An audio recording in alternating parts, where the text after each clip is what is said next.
Hello and welcome back to Boring Dad Gaming, where today we're going to be playing some more Tyrion Cuthbert, Attorney of the Arcane, and quite probably finishing it. So we are going into, well, Tyrion is dead, so yeah, but I don't think that means he's no longer in the game. Let's find out what that's going to look like.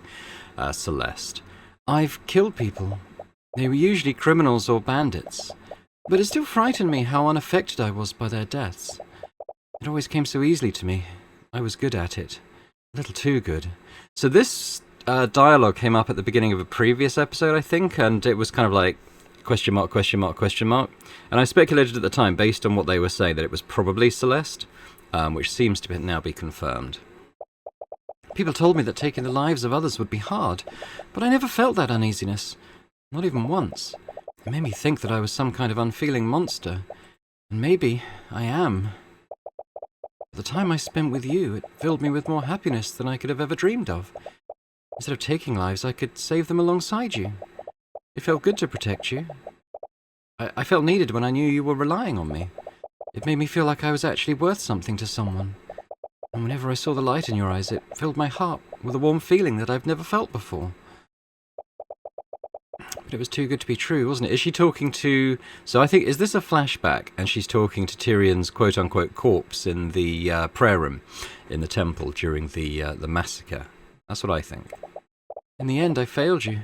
I couldn't protect you, just like I couldn't protect my father. I don't understand. What did you ever see in someone like me? I really don't understand. Why would you go this far for me?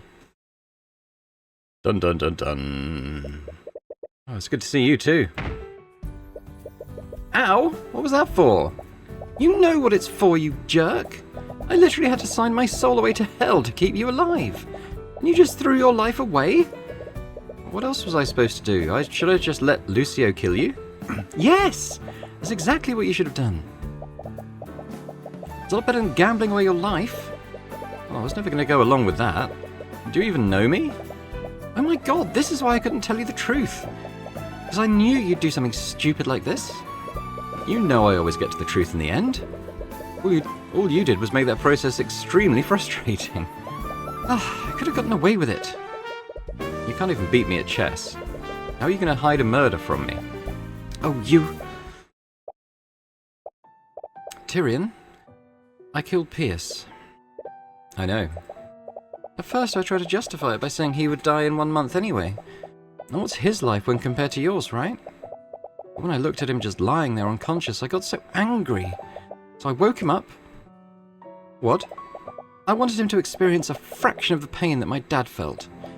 Someone like him didn't deserve a peaceful death. So I... Celeste. You hate me, don't you? This time I'm the disgusting murderer you've been looking for. So why couldn't you just let me die? Do you honestly think I care for you that little? What? You are and always will be extremely important to me. One betrayal won't change how I feel about you. Oh, Tyrion, So you're not getting rid of me that easily. I'll always be there when you need me. No matter where you go, we're going there together. Well, I think we might be heading to a pretty bad place. Well, I'm not one to celebrate a victory prematurely. But if you're already admitting defeat, I won't look a gift horse in the mouth. Eris, I can't believe you brought me here. I will never hear the end of this from my father. Where are we? The courtroom of the gods. The place where truth and reality are determined. The court of Azathoth. I'll give you one last chance, Tyrion. You made a rash decision, but I can still send you back. Even now, she's still trying to dissuade you. Why is she so intent on making you give up? You're nervous, aren't you? Is that so? There's a reason why you don't want me to bring you here, and I'm going to find out what. Oh, your persistence was endearing at first, but now it's honestly really annoying. I suppose we'll have to do this the hard way then. Don't say I didn't warn you.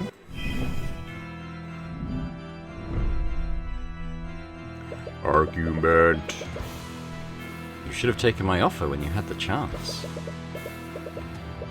The only way to nullify my contract is to unequivocally prove that its conditions weren't fulfilled. So says the word of Asmodeus. Asmodeus? By his word, demons are incapable of speaking lies. You're out of your element, Tyrion. This is my domain.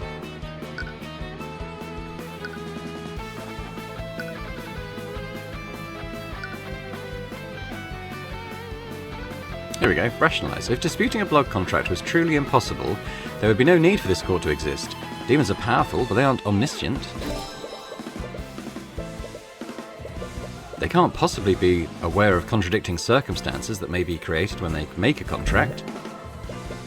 You're hiding something that you desperately need to keep hidden. You even went as far as to knock out Celeste before we could get that information from her. Oh, really now? You tried to confound the investigation by manipulating Celeste's memories.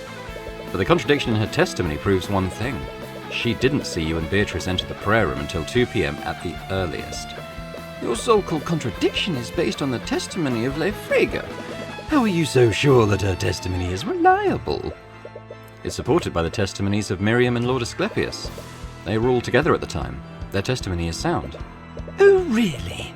Looks like you've made a contradiction. What? And that illusion makes their testimonies unreliable. So says the word of Asmodeus. What? An illusion? What kind of illusion? Who knows? My statement still stands. You can't just expect us to accept your claims without any evidence. I can't speak lies, Tyrion. Every statement that comes out of my mouth has to be true. I don't need any proof.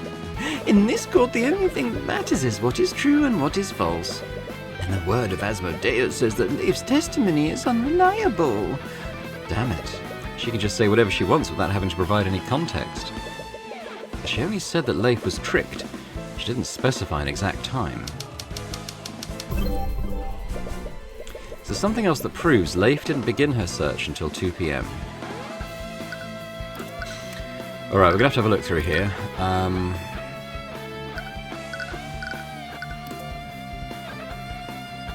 Nothing involving her.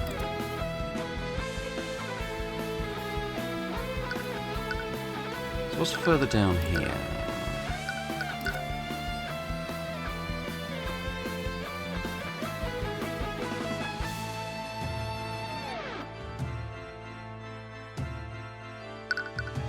I don't think that's it.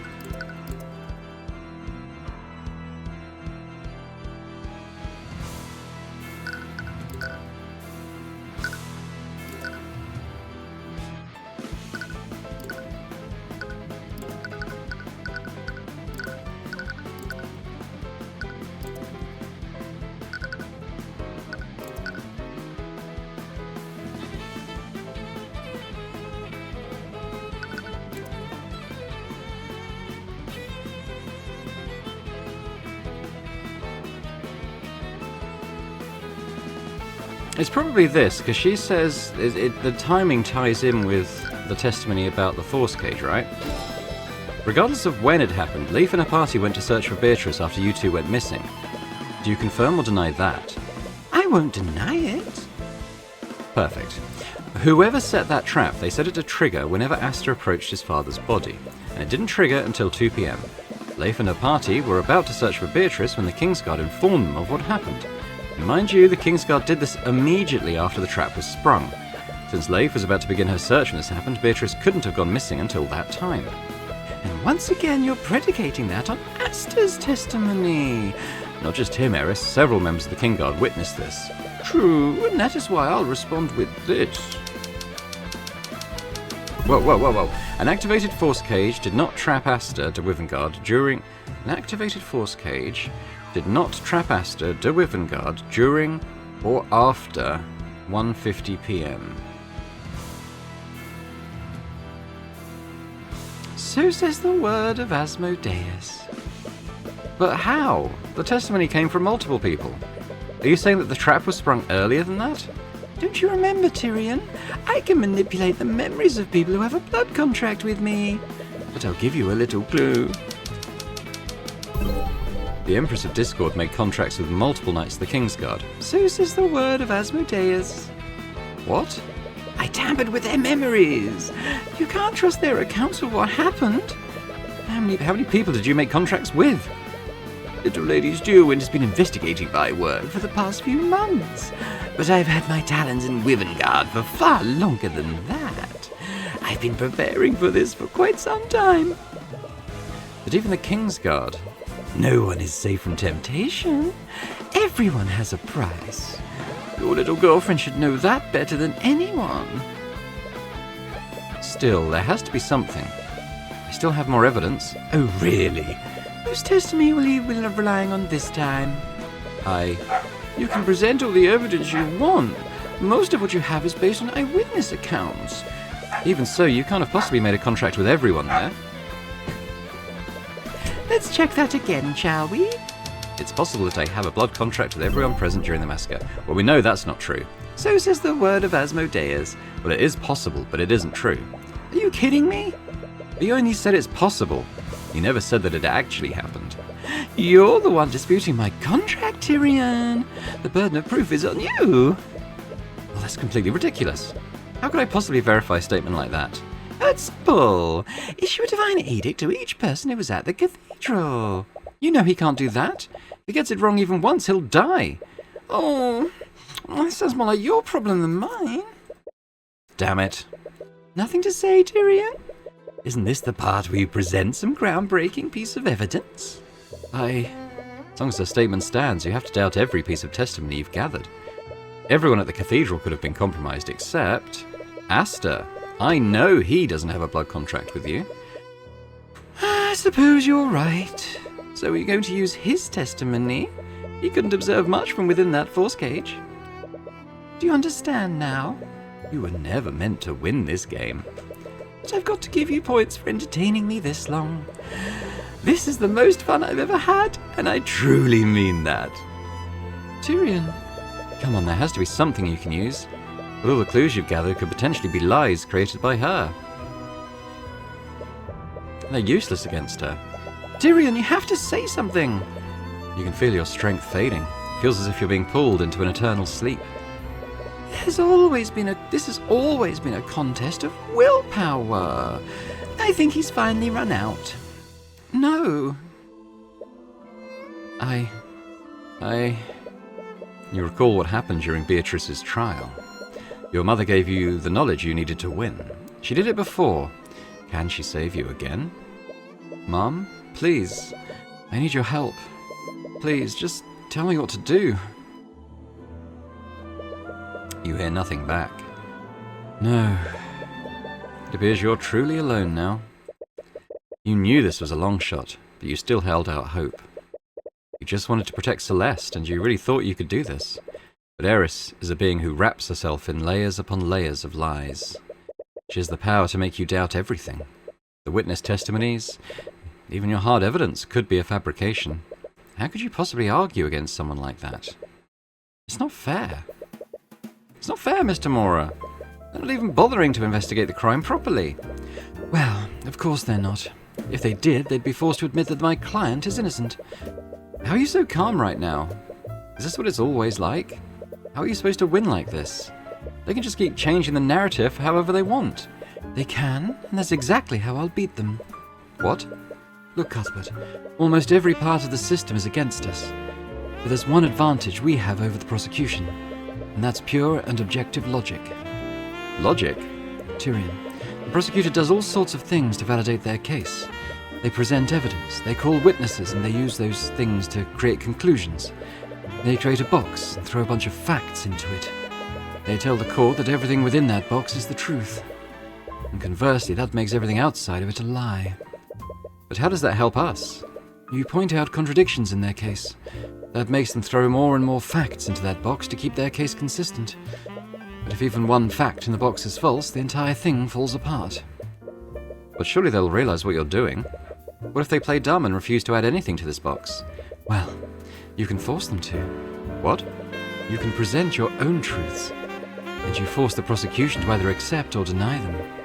By doing that, you can control what goes into the box. This all sounds so complicated, I don't know if I'll ever get the hang of it. Don't worry, you've always been a sharp kid. I know you'll do great things, so don't give up. I can present my own truths?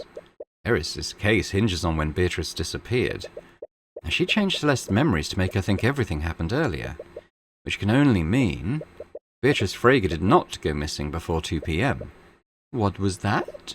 I said... This is far from over. Beatrice Frager did not go missing before 2 p.m.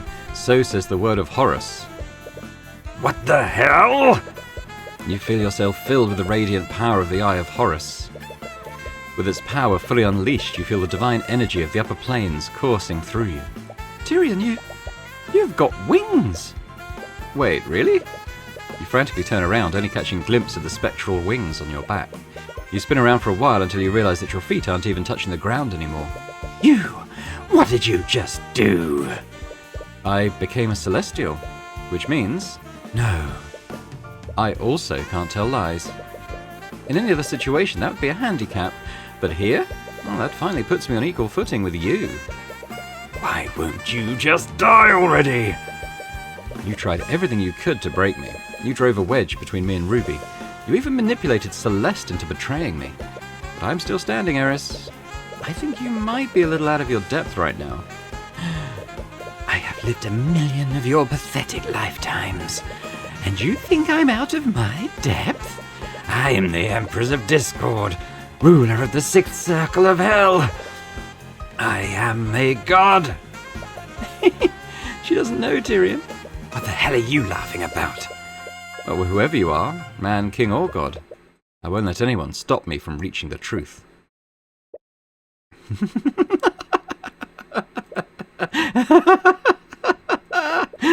Oh, since you've so graciously bared your soul to me, I guess I should do the same. I wanted to break your spirit in this form, also I could keep things fair and interesting. But you know what? Right now, I just want to see you die. What? What happened? Celeste? I'm here. I can't wait to tear you both apart.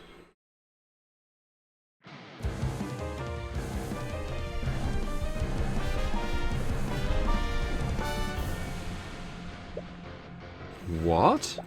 What is that thing? Did you honestly think my true form was that of a teenage girl? No. I am an ancient one. I am older than time itself. Ah, it feels liberating to break free from that weak, mortal shell. So, this is what you really look like. Well, it doesn't matter. Whatever you are, I'm taking Celeste's soul back. Kick her ass, Tyrion! I'm gonna carve out your souls and mount them in the fields of Malborge. Fate challenged. You'll need to be careful. You're bound by the same rules as her now. You can't tell lies in this form, even accidentally. Why don't we pick up where we left off? I've established that Beatrice didn't go missing until 2 p.m. I wonder, why would you go to so much trouble to make me doubt that? When she gave her testimony, Celeste said that Eris and Beatrice entered the prayer room at 1:40 p.m. But from the axiom you declared, you know Beatrice didn't disappear until 2 p.m. Eris clearly changed Celeste's memories, but for what purpose? Eris needed Celeste to believe the events occurred earlier. I believe you needed Celeste to think that events happened much earlier. Staying quiet? That won't work this time. Celeste McCoy remembered the attack occurring much earlier than it actually did. So says the word of Horus. Nothing to say? You can't stay quiet forever. I didn't need her to think that specifically. I simply wanted to confound your ability to deduce what actually happened. And is that not what happened? Well, that may be, but I think you had a specific reason to move her timeline back. An event occurred that required Eris to change Celeste's memories. So says the word of Horus.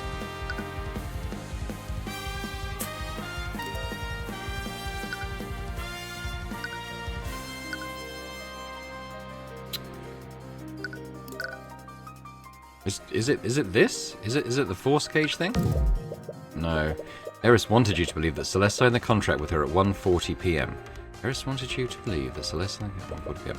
She needed you to believe that keep the narrative logically consistent. She needed you to believe that to keep the narrative logically consistent.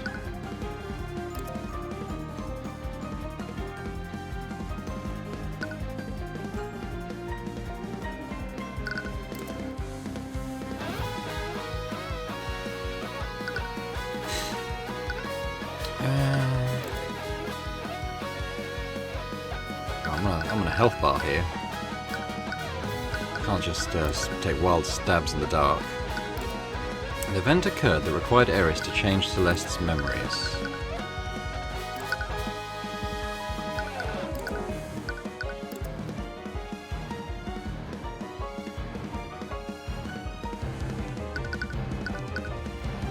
I mean, I come back to us seeing Beatrice, but is that it?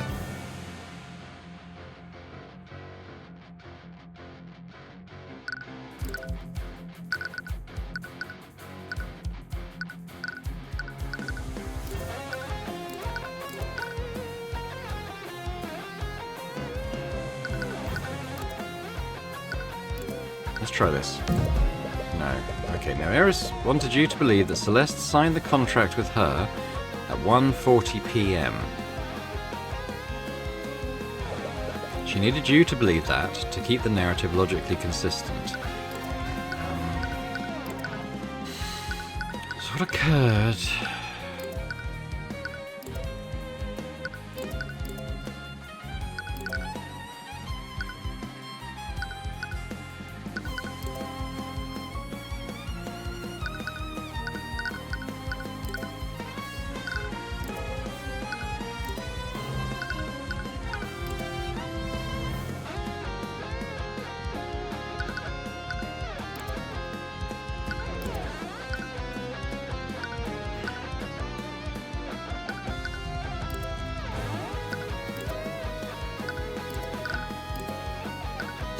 What occurred?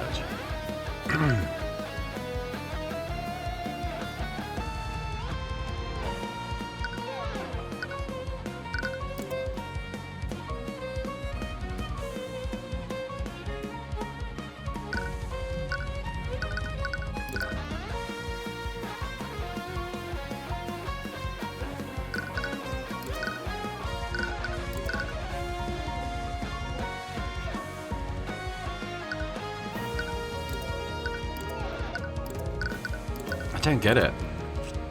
I might pause and think about this. I don't really want to take wild stabs in the dark because I'll lose more health. Hang on. Okay, so the thing I keep coming back to is Von Sanctus's murder. I mean, we know the autopsy said he died at 2:05.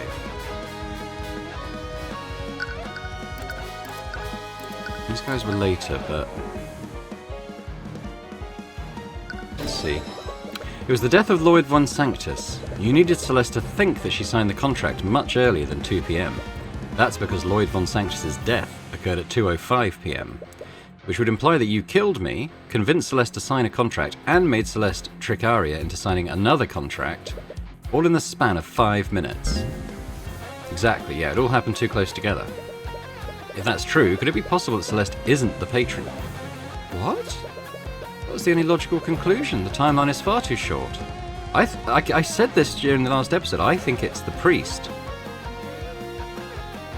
Because immediately after meeting with him, Arya went into her fugue state. But he was with her at around 1:40.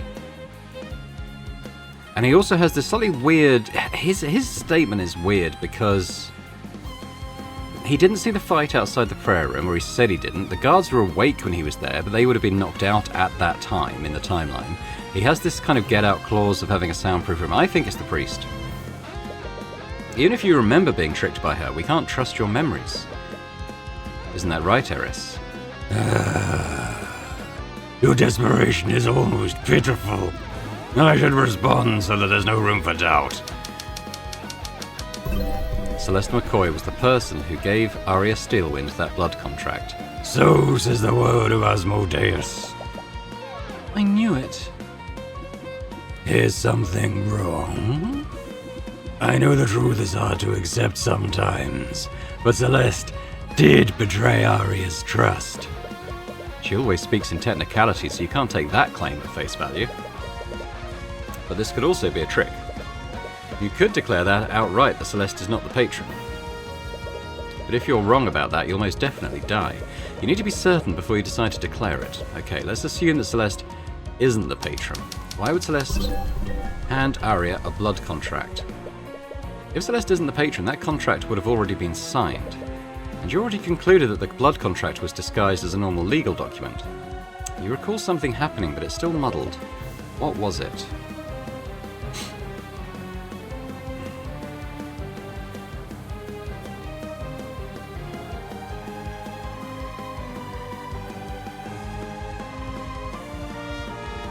Yeah, what if she dropped it? And Celeste just picked it up and gave it to her.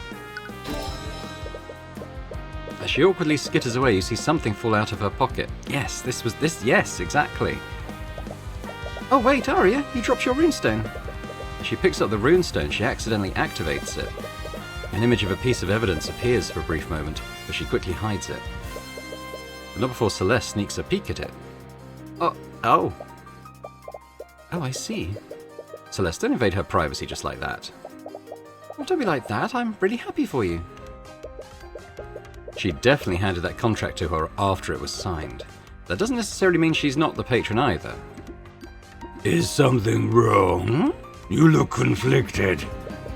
No, from the very beginning she's been trying to get in your head. She thrives on doubt and mistrust. But you've always known from the very beginning, Celeste would never betray Arya like that.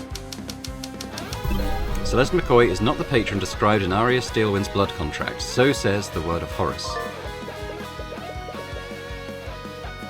Here we go. So it's been updated. So this is what we had anyway, the first 3 paragraphs. But then we've got Celeste McCoy saw Arya drop this contract before she entered the prayer room with Tyrion. Due to the Empress of Discord changing her memory, she can't remember what was written on this contract. Even now you trust her that much? Wait, but that means you didn't betray Arya, Celeste. She only manipulated your memories after the fact. She wanted to make you think that you did. So, it's not my fault? It isn't. But that has a far more unsettling implication. Someone else is the patron. But who? No, that's not important right now. You need to focus on saving Celeste for now. Celeste wasn't the one who secured Arya's compliance and cooperation. Doesn't that make your contract flawed? Please, I thought you were an attorney. The contract states that Celeste would engage in actions deemed necessary to secure the compliance and cooperation of Arya Steelwind. No further actions were necessary. She was already under my influence by then. That means none of this is her fault. Oh, I wouldn't go that far.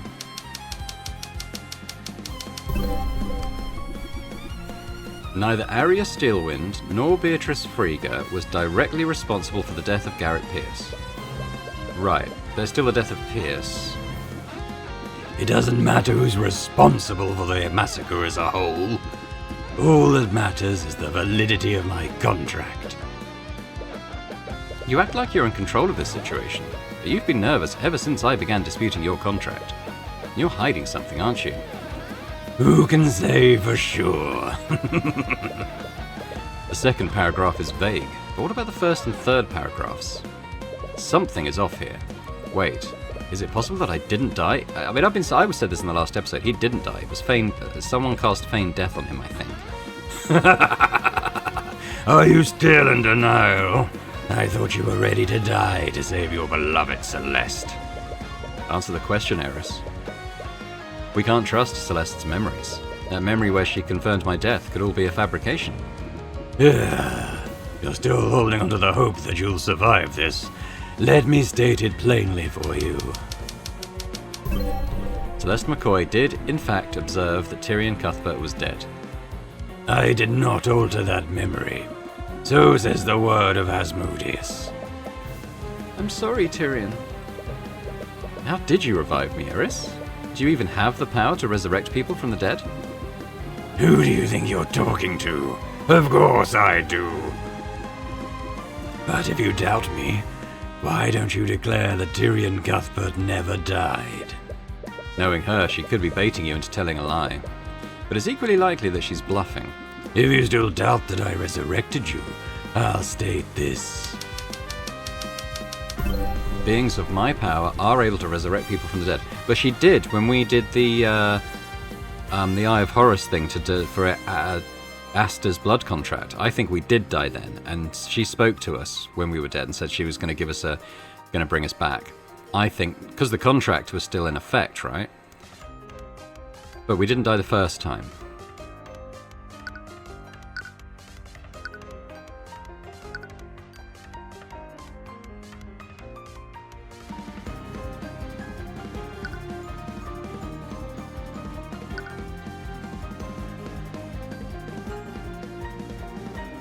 Yeah, okay, agree. If you're saying that, it must be true. Exactly. I could have resurrected you at that moment. Oh, okay. You can't deny that.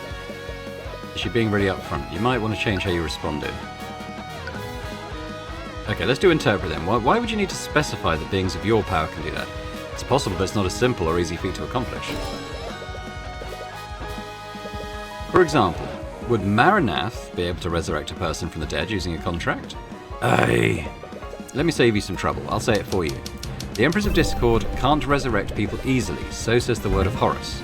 That's not the same as saying that it was impossible for me to do it. But it would require a large amount of effort on your part. Perhaps. But recall my previous declaration. Celeste was there. And by all accounts, she concluded that you were dead. How thoroughly did you check me? I have experience in first aid, and it was pretty bad. You weren't breathing and your heart was stopped. She tried to resuscitate you for several minutes, but to no avail. Right. There's no way your body could survive that long without oxygen and blood flow. And Eris just confirmed that Celeste spent several minutes trying to resuscitate you. There has to be more to this than you're seeing. I already know this. Let's just get to the point. What could have created this scenario? The spell Feign Death. Thank you. Been planning this for a while. You may have been able to resurrect me, but you had a far easier way to create that scenario. And luckily for you, Beatrice was there and under your control. Are you saying that Beatrice can resurrect people from the dead? No, the opposite is actually true. Beatrice Frigga cast Feign Death on Tyrion Cuthbert, so says the word of Horus. What? I'm sorry, Celeste, but I was never dead. She just used a spell to trick you. No! It's everything I did. It was for nothing. But that means you never resurrected him. He was never dead in the first place. The contract only said that he was apparently dead. All I did was revive him by making Beatrice release a spell, which allowed him to wake up. Well, that eliminates the first paragraph as a possible weak point. That only leaves the death of Garrick Pierce at Celeste's hand. Something happened with Pierce, didn't it? What are you hiding? Whatever could you be talking about? Your contract says that Celeste must bring about the demise of Garrick Pierce by her own hand. Since you wrote that contract, that must have been your intent from the beginning. So why are you so nervous? Something went wrong, didn't it? If you want to stay quiet, I'll just... All of this could be an elaborate trick to bait you into making a false statement. You need to be careful. You need to find out exactly what went wrong. Is it possible Celeste didn't kill Garrick Pierce? Are you serious? He's the man who killed her adopted father, and he was slated to be executed next month. She didn't have a rational reason not to trade his life for yours. Yeah, as bad as it sounds, that wouldn't be a hard choice for me. There isn't a single reason why I wouldn't take a deal like that. She may have wanted to, but something else might have happened. Has Beatrice or Arya misinterpreted one of your commands and killed him against your wishes? You're making this so tedious. Neither the Empress of Discord, Arya Steelwind, nor Beatrice Frege killed Garrett Pierce. So says the word of Asmodeus. Well, what if you forced Celeste to kill him? She signed that contract already, so you had control of her. The contract states that she needed to kill Pierce of her own volition and agency. Do you honestly think I would make a foolish mistake like that? Celeste McCoy had complete control of her actions when Pierce died. So says the word of Asmodeus. What if someone else killed Garrett Pierce on accident? Maybe a member of the Kingsguard who survived and entered the prayer room. Try again, Tyrion. Garrett Pierce's death was not an accident, it was intentional and committed with malice. And while I'm at it... The Empress of Discord, Celeste McCoy, Tyrion Cuthbert, Beatrice Frege, and Arya Steelwind were the only people in the prayer room with Garrett Pierce when he died. So says the word of Asmodeus. No. Do you understand now? I can refute any possible explanation you may have for Pierce's death. But the truth is, Tyrion, Garrett Pierce's death occurred because of Celeste McCoy's actions. So says the word of Asmodeus. No. Have you given up? Have I finally extinguished the light of hope within you? I can't believe it. I can't believe you fell for that. What? You've never thrown consecutive declarations at me like that before. It's because I'm getting close, isn't it? You can freely manipulate Celeste's memories of what happened, and I don't have any evidence that implies what actually transpired in the prayer room. The only person who could tell me that was you. What? You thought you could overwhelm me by shooting down all my theories. But all you did was tell me the exact state of the room when Garrett Pierce died. And now I can figure out what actually happened. Wait!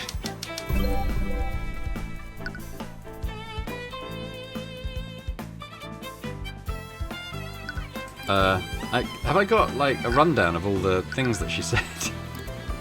Who killed Garrett Pierce? Okay,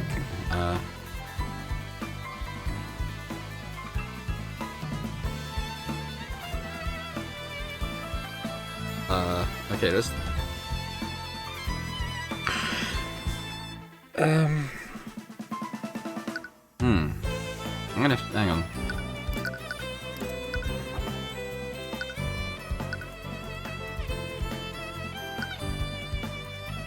I'm gonna have to think about this. I might pause while I mull. Hang on. Okay, I'll be mulling for a little bit. The only thing... Okay, so let's break this down. Celeste, Arya, Beatrice, Empress of Death were the only people in the room when Garrett Pierce died. Celeste was not being compelled to kill him. The Empress and Arya and Beatrice didn't kill him. I mean, all I come back to is remembering where his body was, right? He was on that stone altar. And we both fell over when the sleep spell hit. What if he just slipped and... What if he just fell and banged his head hard when the sleep spell hit him? That's what I'm thinking. In which case, who killed Garrett Pierce? The only possible answer left is Garrett Pierce. Died by accident. Eris Ilmater. Empress of Discord. No, stop this! I'm not sure what would possibly drive him to do something like that, but when he was in the prayer room, Garrett Pierce chose to take his own life. Or maybe, did he kill himself? Why would he kill himself? Well, okay. Maybe it's not what I thought, but it's the right answer. What? You know what that means, don't you, Eris? But for the sake of it, I'll state it in a way that makes it abundantly clear. Stop this! Stop this right now! Celeste McCoy did not bring about the demise of Garrett Pierce by her own hand. So says the word of Horus. The conditions of your contract were impossible for Celeste to fulfill. That renders it legally and logically invalid. That's checkmate, Eris. You filthy little...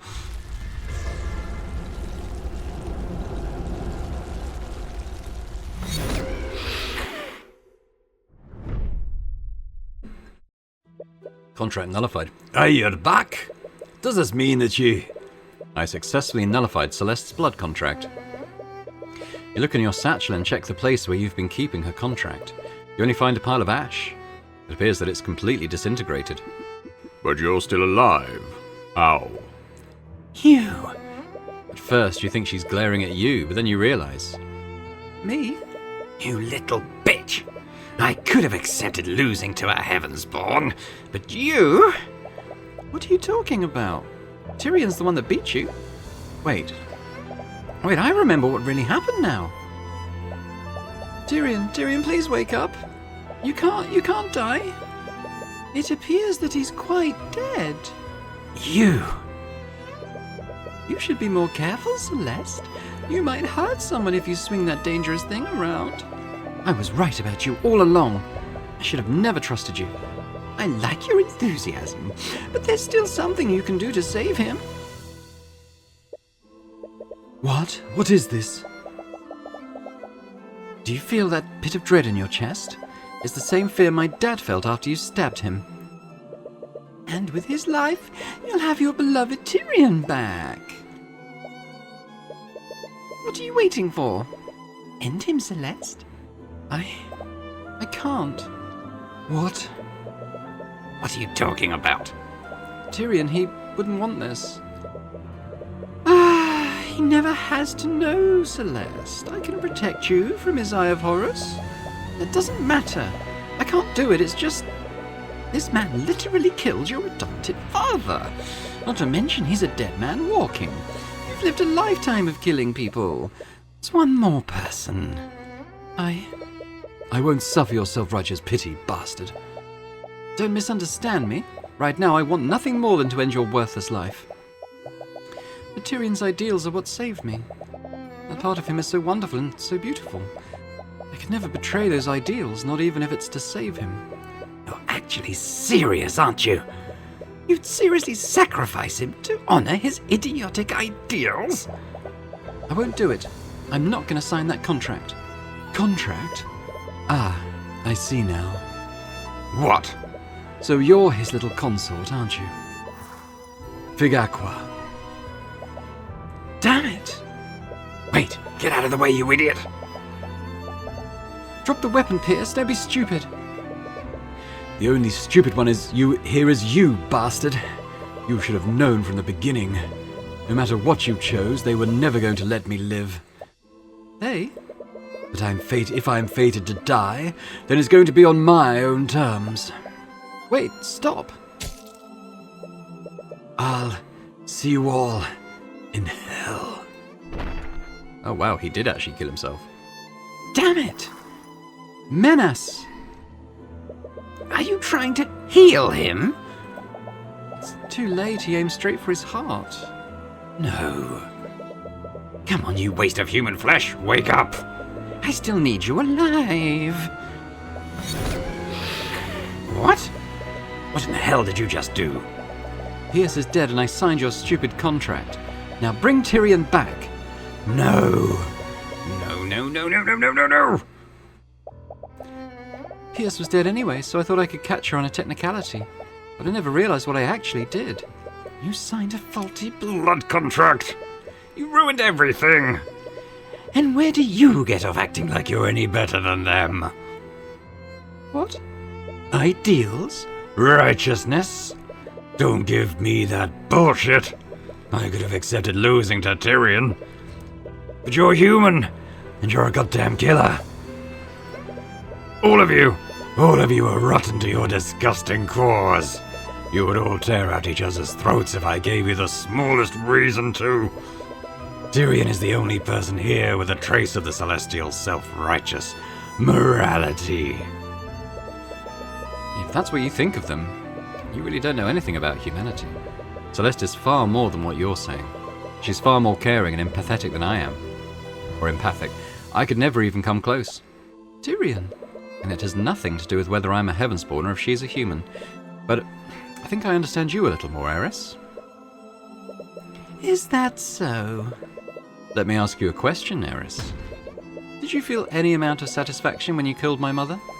What? So, You figured that out, did you? When you went on that little tirade about killing Heavenspawn, I had a feeling. How does it feel, Tyrion? The person who killed your mother and ruined your life is standing right in front of you. What do you have to say? Nothing to say. Say something, damn it! I think all I feel for you right now is pity. Oh, that's rich. You pity me? Your existence is an infinitesimal blip in my eternal existence. And yet you put all of this effort into making me suffer. Well, was it everything you imagined it would be? Did it satisfy you at all? I bet you didn't feel anything when you killed my mother. It was just another drop of evil into your empty soul. I was excited. It was far too simple. I didn't truly make her suffer, and that's why I didn't. Oh, is that right? Well, what if you did succeed in throwing me into despair? Would you have felt any sort of satisfaction? Of course Demons can't tell lies, Eris. You can't lie to us. And you can't lie to yourself. No, they can't. And that's why I pity you. You were fated to be evil from the moment of your creation, weren't you? That's why you hate humanity so much. You envy us. What did you just say? You're envious of humanity. You don't grow. You don't change. You can't become a better version of yourself. You're right. Your existence probably will be eternal. You'll be eternally evil. And you'll be eternally unsatisfied. That's why you envy us, because you'll never be free from that fate. That is completely... You can't say it, can you? You can't refute my claim because it would be a lie. You... You know what? Maybe you're right. Maybe I'll never be satisfied. Maybe I won't feel any satisfaction from killing you. But I'm still gonna try.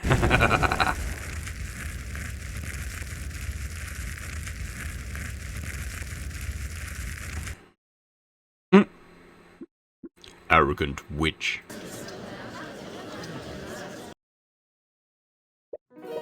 Well, I suppose that solves that. Although... She'll definitely be back one day. And when she does, I'll be ready. But now, let's be satisfied that we finally discovered what happened. Oh, right. About that. Are you serious? After all that, we still don't know who the Patron is. At this point, I'm just glad Miss McCoy wasn't the true mastermind behind this. Speaking of which, now that I've nullified the contract, Celeste should finally have her true memories back. I do remember what happened, but it's still really fuzzy. I've really been trying to remember what was on Aria's contract when I caught a glimpse of it. But I think that's the memory Eris manipulated the most. I think it was a marriage contract. That's why Celeste acted so weird. She was like, "Oh, I'm so happy for you." It's possible that she will need some time to fully recover from the Empress's demonic influence. Hey, but we don't have that kind of time. That damn demon led us around for the entire morning, and we lost nearly an hour due to Cuthbert disputing that contract. That's just past noon. Right. We have less than 3 hours before every magical trace at the crime scene disappears. Could you try testifying? Maybe reviewing everything will help jog your memory. Okay, I'll do my best. I already know who it was. Miss McCoy, could you try to remember what happened during your business with the Empress of Discord?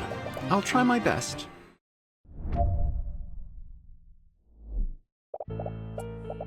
I think I remember now. We went to meet with Pierce at 1:50, and we heard the commotion outside at 2:20. I saw Aria attacking the guards there, and I fought her for about 15 minutes before she broke past me. When I followed her into the prayer room, I found her there with Beatrice and Eris. They knocked Aria, Tyrion, and Pierce unconscious. I checked Tyrion's body and thought he was dead, but I realized now that Beatrice just cast feigned death on him. Anyway, Eris offered her deal to me, but I couldn't go through with killing Pierce, and I think you know the rest. A few minutes after Pierce died, Aster, the Inquisition of the Kingsguard, showed up to arrest Aria. Aside from your conversation with Ilmater, that seems to match up with what we already knew. It appears we'll simply need to wait for Celeste's memories to return. He's clearly not okay with leaving his daughter vulnerable until then. Even if there's nothing apparently significant, I'd still like to cross-examine her. Yeah, go ahead then. Yeah, well, we'll press all the statements. I mean, I think we need to get to the truth that it was the priest who is the patron, but how we get there, I'm not sure yet. Right, we now know for certain that the meeting was at 2 PM. Yeah, she only changed my memories so she could trick all of us. Considering that my memories were intact, she must not have had the power to change them. Aye, she never actually used her demonic powers to revive you. She merely had Beatrice release the Feign Death spell that she originally cast. I still can't believe I fell for that. Anyway, who did you see attacking the guards? Was it Arya or Beatrice? Originally you said that you fought her for a lot longer. Yeah, I had to account for the time I spent speaking to Eris. I had a feeling something was off about that. I knew Tyrion would be really meticulous about the timeline of the murder, so I had to make my testimony match up with the time of Pierce's death. So 2:20, 15 minutes, that'd be 2:35, wouldn't it? 10 minutes before he died. I'm really sorry. Well, we'll talk about this later. So you wait till we get you home. Okay, so we weren't wrong about Beatrice sneaking past you during your fight. Yeah, now that I look back on it, it was probably a distraction so Beatrice could sneak past me. What is it, Cuthbert? Well, if the patron was working together with Eris, why would Eris use Beatrice to knock out Arya?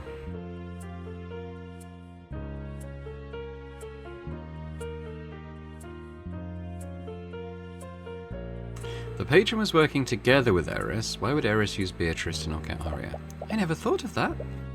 Frankly, I find it hard to believe that the patron willingly went along with the Empress's convoluted plan. They clearly needed Pierce to die, and relying on McCoy to do it seems foolhardy. Right, is it possible that Eris went off script then? She definitely didn't seem like the type of demon to take orders from a human.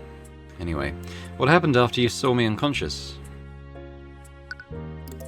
I cannot believe you fell for such an obvious deception.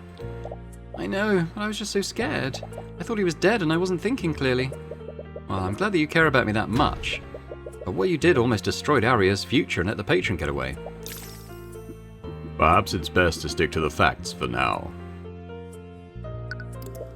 To think one blood contract could have such an effect on the investigation. I should have known she was up to something, but I was too desperate to realize it. You were put in a difficult situation. Take solace in the fact that you stuck to your ideals despite that. The Scaled Lord is being surprisingly sympathetic towards her. Yeah, this must have been after he went to investigate the fire in the common room.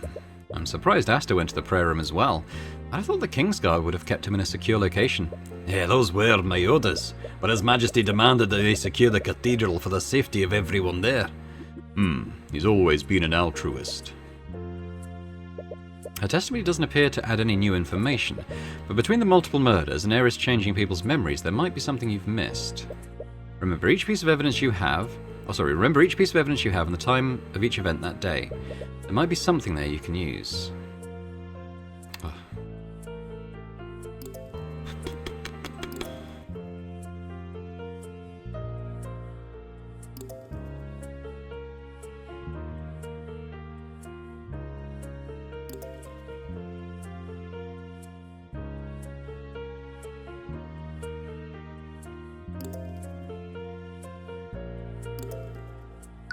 Let's have a look at the spells. So Feign Death, how long does that last? That's indefinitely. How long does Sleep last? Oh, whichever one that is. What's Sleep? Sleep. Anywhere?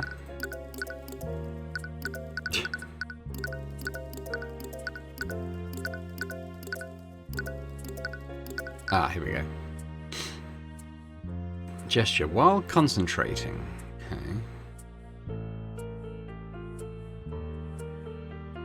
That's interesting.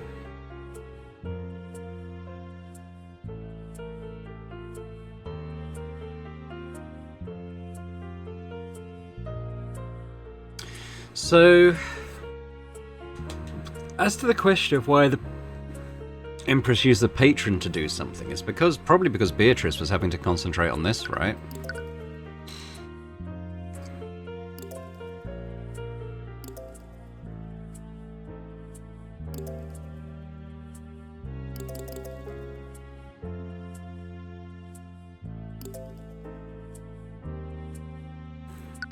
we're looking for a timing-based thing. I think that's why the Patron needed to be used for stuff.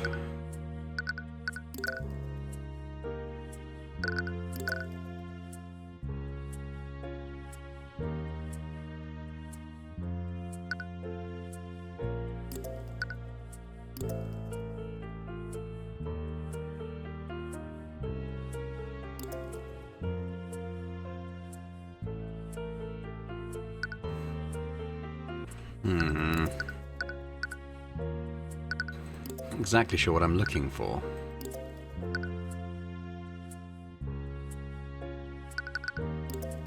Well, these times tie up with that. Something about 2:35 that doesn't quite add up.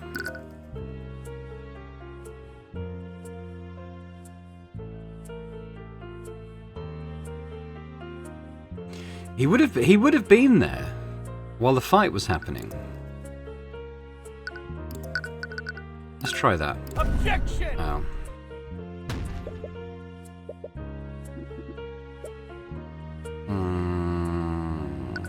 I mean, I know that's the hole in it, but like,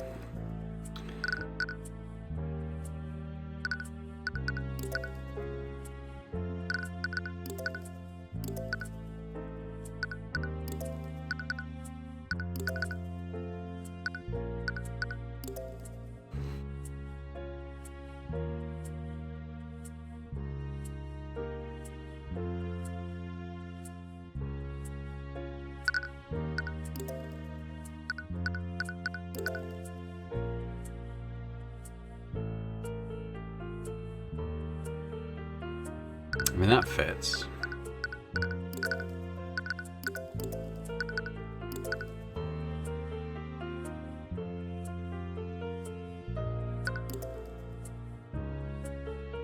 I'm going to press again. I want to see exactly what he says in relation to this.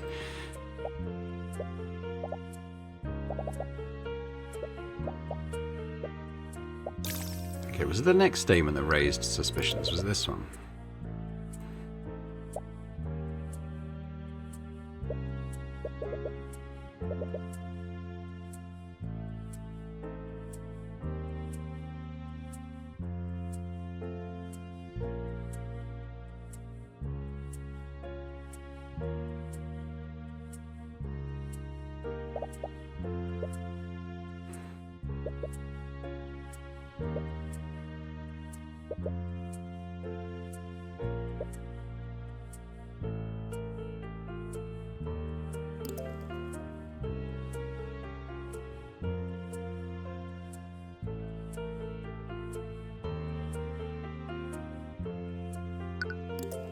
I don't quite get what it's asking me to do.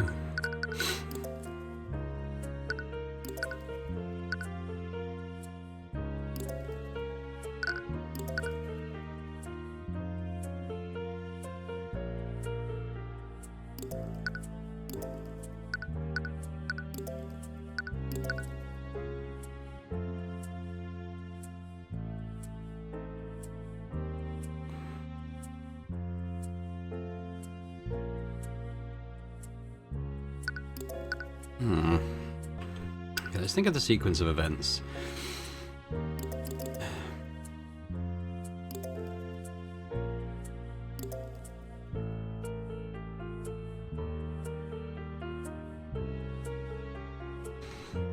So Pierce died at 2:45. So let's say 2:50 to account for this a few minutes after he died. They showed up. Now, is that possible? At 2 p.m., he was trapped in a force cage.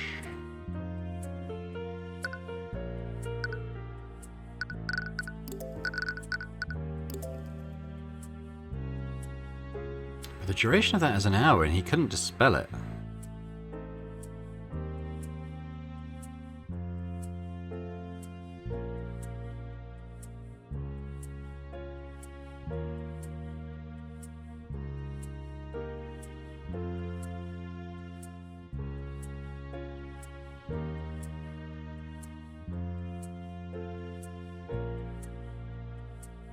I wonder if this is part of it as well. Maybe he wasn't in the force cage properly. But it should last an hour, so that's like... That is inconsistent. If he was there at 2:50 PM, he should have been stuck in the force cage. Right?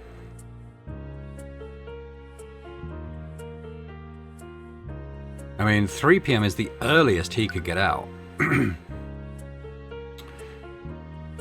Objection! Wait, what? Hey, what is it, Cuthbert? Celeste, are you sure Aster showed up only a few minutes after Piers died? Yeah, I remember that part pretty well. Eris seemed really worried about being seen by them. Have you figured out something, Mr. Cuthbert? It's just that... May I remind you that we are extremely pressed for time. Stop wasting our time and just say what you want to say.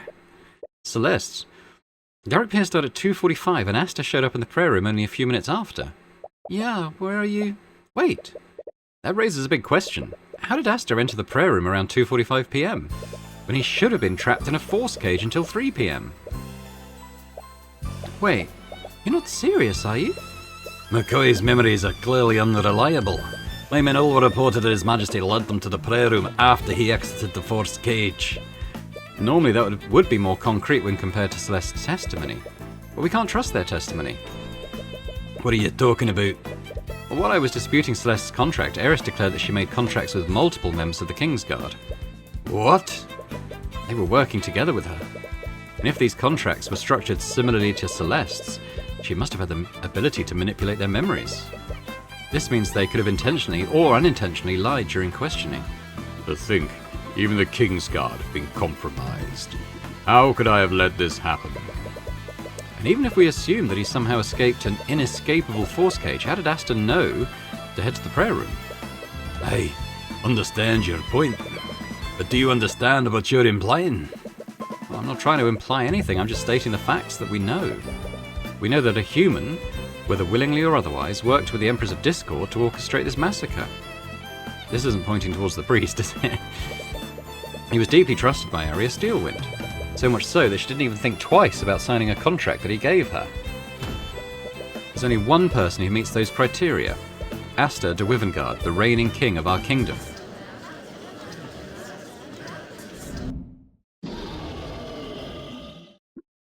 Order. I will have order.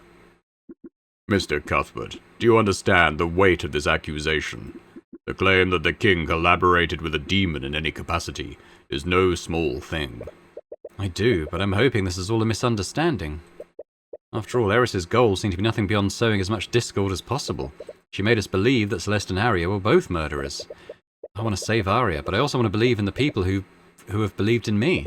If Aster has information that can save Arya, we have to find it. Very well, then. I suppose it's only right, with everything that has transpired, that the king should make his truth known. I agree, and I wouldn't have it any other way. Kingsguard, please escort His Majesty to the stand. Thank you for your cooperation, Aster. Of course, I understand your position, Mr. Cuthbert. I'm hoping you can shed some light on how Arya came to be under the blood contract in the first place. It's possible Eris tricked you somehow and made you carry out the massacre. There has to be something we're not seeing, despite what the evidence points to. Evidence? You're referring to Celeste's testimony, am I correct? I'm sorry to say this, but are you sure we can trust her testimony? Well, we can trust her now. She's no longer under the effects of a blood contract. Which you claim no longer exists. But only you have the power to manifest them in the first place. What are you getting at? I'm sorry, Mr. Cuthbert, but I suppose what I mean is, after everything that just happened, how can we trust you? What? You disappeared for quite some time, to who knows where. The only person who was there with you was Celeste and a demon who can clearly alter people's memories. Isn't it a little convenient that she was burnt to a crisp almost immediately after your return? She said it multiple times. That didn't actually kill her. And now you're singling me out as the patron, the one ultimately responsible for the murders of Von Sanctus and Sybil. If that demon made you into her puppet, wouldn't this be exactly what she wanted? That's right. How do we know this Heavensborn can be trusted? We've all heard the stories. He's practically a dissident. For all we know, he could be an agent of the theocracy. You can feel the room turning against you. Even the Scaled Lord looks wary. Sorry, I didn't mean to insult you after everything you've done. But I suppose there's one way to confirm your theory. And what's that? Use your divine edict on me, just like you've done several times before. If I truly was in league with that demon, shouldn't I have a contract with her? It will appear, even if I was made to forget about it. Wait, that's right. We already tried that before and it didn't work. Which means that he definitely doesn't have a contract with her. Why aren't you doing it? I can't. I already tried and nothing appeared. I see. I'm sorry, Mr. Cuthbert. I know you cared deeply for her. But we all saw Celeste's blood contact and we heard her earlier confession. Not to mention, we have no way of knowing whether Celeste is truly free from Eris's influence. If Miss Steelwind is to be saved, we must all accept what needs to be done. I don't like saying this, but I think it's time this trial came to its conclusion. Don't you, Your Grace? Damn it, he's even got the Scaled Lord on his side. Even if it's against you, he raised a lot of good points. But is he acting without malice, or is he just being careful? Come on, think, Tyrion! We just proved my blood contract wasn't valid. The one who made Arya commit those murders is still out there. Maybe you've been thinking about this the wrong way. Eris found ways to trick people into signing blood contracts before, so she wouldn't necessarily need a blood contract to trick Aster into accidentally helping her. The question isn't whether Aster knowingly did this or not. The question is, what part of the plan required Aster's physical involvement? There had to have been some sort of physical involvement on his part. That might have left behind evidence that proves it. Aster was tricked into signing the blood contract? No, maybe it's Arya. 'Cause we know Aster didn't. He needed to trick Arya into signing the contract somehow. But you've seen how she is around him. That wouldn't have been very hard to do. No. Arya may be a lovesick disaster around him, but she's still an attorney. She would be careful to read any contract she's signed. We deduced earlier that her blood contract was disguised as a normal legal document. I remember, when you got a glimpse of it, you immediately started teasing her. I'm really trying, but I just can't remember what I saw. If I was teasing her about it, it was probably related to her relationship with Aster.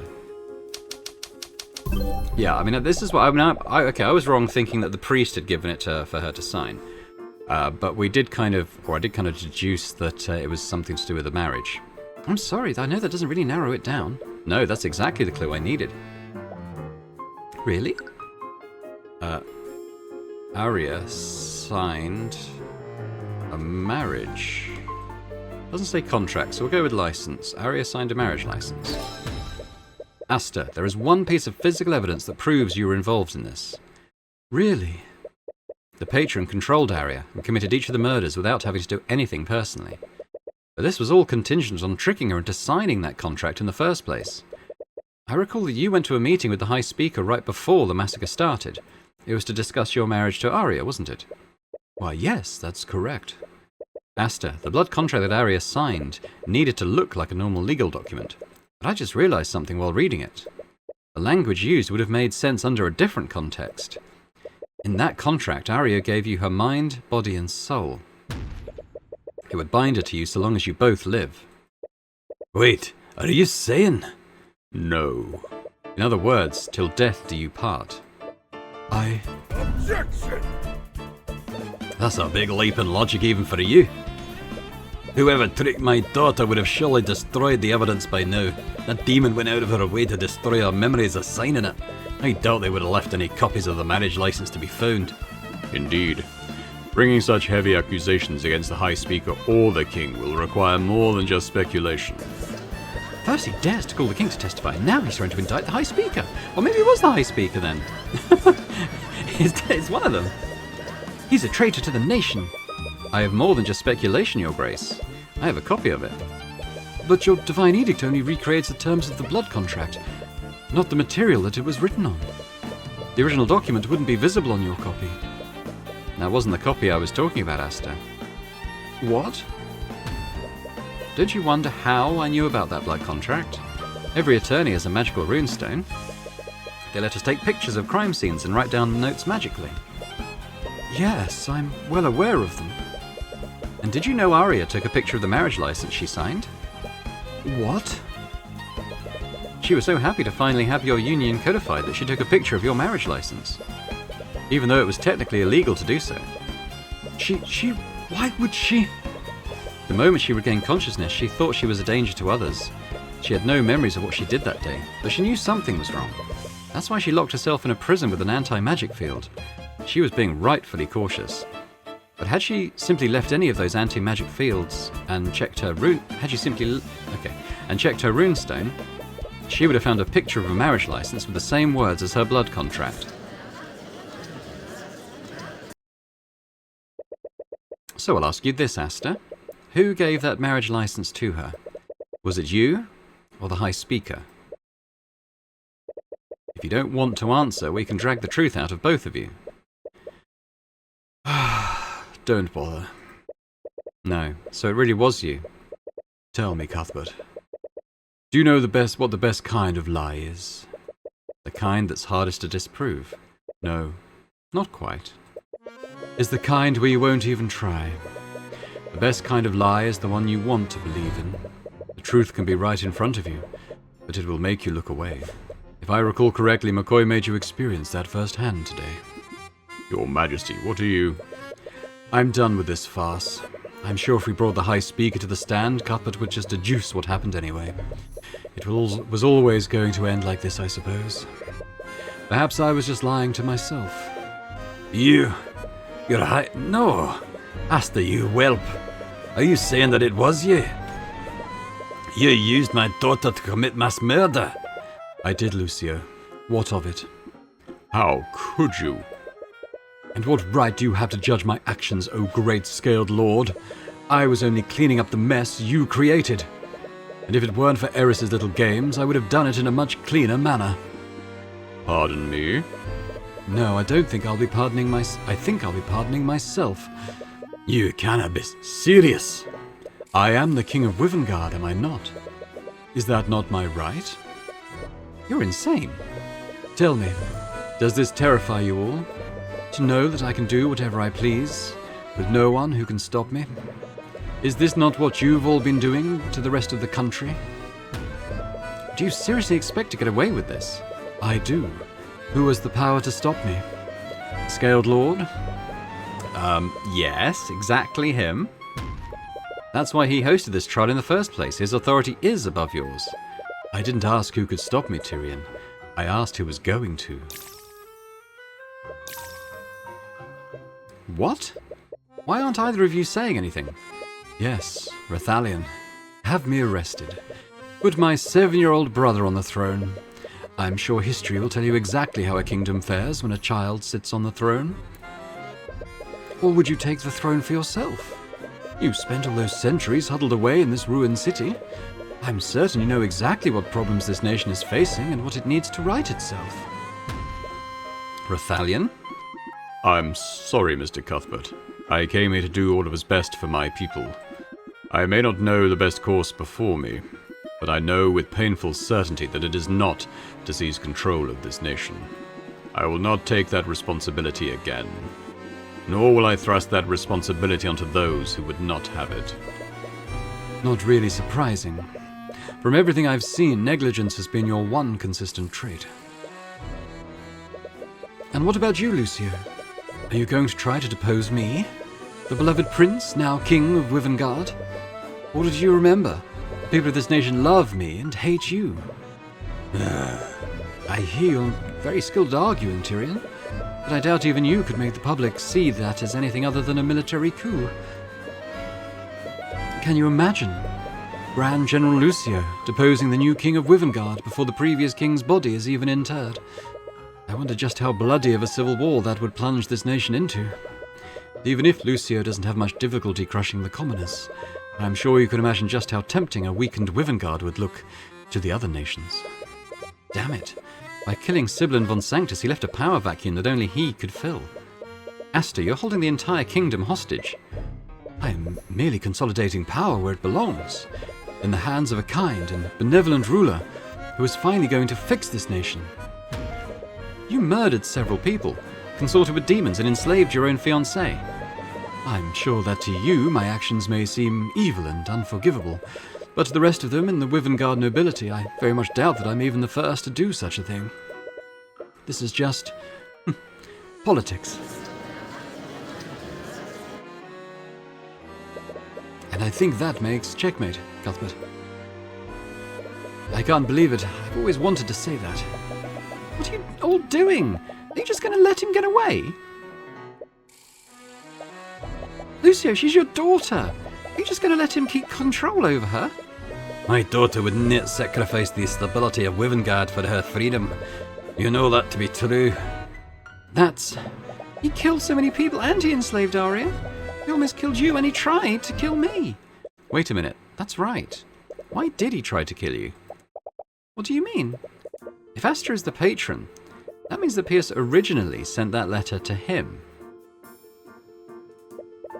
King de Wivengard just recently died. What if Celeste was a member of the royal family? But that wouldn't entirely make sense. Even if McCoy was of royal blood, Aster is the king's eldest child, and he's of pure royal blood. McCoy would have no claim to the throne under these circumstances. If you were his half-sister, you wouldn't have a... If you were his half-sister, you wouldn't have a claim to the throne. So why would he go to so much trouble to kill Pierce and you? Maybe he just wanted to make sure. But he wouldn't have had Eris kill Pierce personally if it wasn't important. He needed both you and Pierce to die during the massacre. Which means you two were just as important targets as Von Sanctus and Sybil. Okay, but my potential claim to the throne would be the only reason why he'd be scared of me.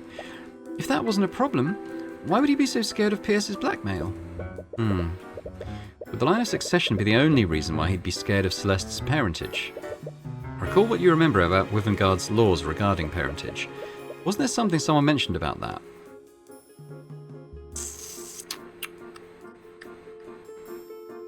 Is it the church? You recall a conversation you had with Theon Arceus. The Church of Bahamut is important not only to Wivengard's culture, but to its civil stability. Faith is a powerful and unifying force. Is that why you revised Wivengard's history and keep Heavenspawn outside the country? I don't know what you're trying to insinuate. Dissidents like him will be the end of our culture. Aster didn't murder the High Speaker when he had the chance, so it's possible that the Church of Bahamut plays a role in his future plans. But that wouldn't explain why he needed Pierce to die. You recall a conversation you had with Beatrice. Wivengard has a bloody history with the theocracy of Lumina. The theocracy? Aren't they the nation east of us? Yes, the Luminites worship the celestial gods, while our people worship the ancient dragons. A few centuries ago, our nation was locked in a bitter war with the Luminites. Even now, the Crown sees the celestial religions as a threat to our draconic culture. The Church has done its best to wipe out any religions that worship the Celestials. If Aster's actions had anything to do with the theocracy, he would have targeted you, not Celeste. That also wouldn't explain why he needed Pierce to die. You recall a conversation you had with Eris Ilmater. Despite everything, our kingdom's constitution still includes the Scaled Lord in our government. Wait, really? Well, as the savior of our kingdom, he and his kin were given an honorary position on our political hierarchy. The ancient dragon's authority technically rivals that of the king. Wow, I had no idea. How have I never heard of this before? To be honest, that law is just a way to revere him and appease the church. Wait, the Scaled Lord and his kin can override the king's rule? Wait. Who is Celeste's father? I mean, if we're talking about dragons, there's only one who makes sense, right? A flood of memories comes back to you.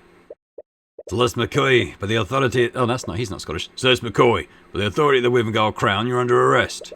Nothing. Noticing the commotion, 3 other knights rush to grab her and begin dragging her away. She kicks and screams against them, desperately trying to break free. Even between the 3 knights, it's taking all of their strength to subdue her. But I know more than one spell now. I actually just learned a few new spells today. I'm sorry, spells, as in plural. How long did it take you to learn these spells? A few hours, I think. She learned multiple spell formulas within a few hours? Oh, so you come from the same humble beginnings that I do. Which spells have you mastered? I haven't really mastered any of them. I know about 7 spells, though. 7? That's almost 4 times the amount that I know. She's learned even more spells? She's been picking them up rather quickly. Make no mistake, even in my human form, I have always had the strength of an ancient dragon. This can't be real. What? What is it, Tyrion? It's absolutely crazy, but it also makes a lot of sense. Her ridiculous strength, a natural talent for learning magic. She inherited all of it from him. Are you okay? You got really pale all of a sudden. Once you reveal this, there's no going back for her. Do you even have any right to do this to her? No, Arya's freedom rides on this. And as much as it pains you, this is the only way to save her and Wivengard. I'm sorry, Celeste. What? Why are you apologizing? What I'm about to do will change your entire life. Possibly in a way you don't want it to. It will place an unimaginable responsibility on your shoulders, but it's the only way to save Arya and stop him. So I'm sorry. Please forgive me for doing this. Do you think one little life-changing event could ever change how I feel about you? Are you sure? I owe you and Arya for what I did. But this is... What we need to do to save Arya, right? It's partly my fault she's in this situation. But if my life is really going to change because of this, promise me one thing. What is it? Take responsibility for what you're about to do. Of course, I was always going to do that, regardless of what happened. Good. Are you two done flirting with each other? If you have nothing else to say, stop wasting all of our time. Aster? I know who Celeste's father is. Wait, really? What? No, you're bluffing. You have to be. Why don't we test that theory then? You said that no one could contest your rule of Wivengard aside from the Scaled Lord. But there's one more person, isn't there? What are you talking about? Only the Scaled Lord has the political power to override the will of the king. And his kin, Lucio. I suppose that's Aster de Wivengard. You needed Celeste to die during the massacre. It's because her existence would always pose a threat to your rule. Are you serious? People of the Wivengard nobility, your current king was fearful of my bodyguard's parentage, and now we know why. Celeste McCoy is the daughter of the Scaled Lord Rathalion, ancient dragon and creator of all arcane magic.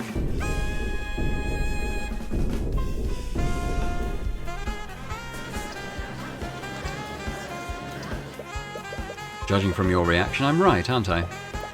I'm half dragon? Well, I'm apparently half angel, so you're in good company. So that demon was speaking the truth. Aster de Wivengard. As the Scaled Lord's kin, Celeste has the authority to pass judgment on you and override your rule. And when you're gone, she will take your place as the ruler of Wivengard. Miss McCoy, think about this. Can you even begin to grasp what it takes to lead a nation, much less this broken one? You'll find this crown no less binding than any blood contract. Just tell me one thing, Aster. Why did you do this to Arya? She trusted you. She loved you. You could have changed Wivengard together with her. And you could have done it all without having to do any of this. Is that what you really think? I suppose you would. You probably also think Tyrion is the first person to try to change this nation, while still working within its laws. There's nothing wrong with having ideals and working within the law. My father was like that too. He was a man of ideals, once. But I watched for my whole life as he was forced to compromise on everything he believed in, one ideal after another. It was to keep the peace. We must maintain the stability between the noble houses to uphold law and order. And do you know who paid the price every time? Not him, not me, not any of the nobles gathered here. No, the people who paid the price were the common folk. The kind people you two are always trying to save. I would have honestly thought you'd understand by now. A gulf exists between what is just and what is lawful in this kingdom. I'd have thought that you two, out of everyone, could have understood why I did this.